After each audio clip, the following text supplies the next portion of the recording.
Osmon yaqin, yer qattiq.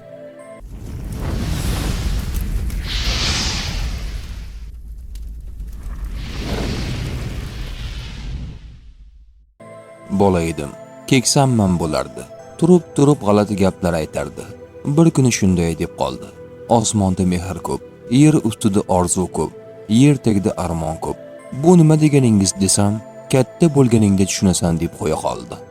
Rostini aytsam, katta bo'lganimda bu gaplarni unutib yuborgan ekanman. Yaqinda tasodifan yodimga tushdi. Ammamning gapini endi anglagandek bo'ldim. Osmonda mehr ko'p degani Allohning karami keng, bandalarga mehribon degani ekan. Yer ustida orzu ko'p degani odamzod boriga qanoat qilmaydi. Bir orzusi ushalishi bilan boshqasining ketidan yuguradi degani ekan. Yer tagida armon ko'p degani esa bandasi vafot etganidan keyin tiriklik chog'ida o'zi bilib bilmay qilgan gunohlari uchun armon chekadi degani ekan. Bilmadim. Har qalay men shunday tushundim, deya xotirlaydi O'tkir Hoshimov.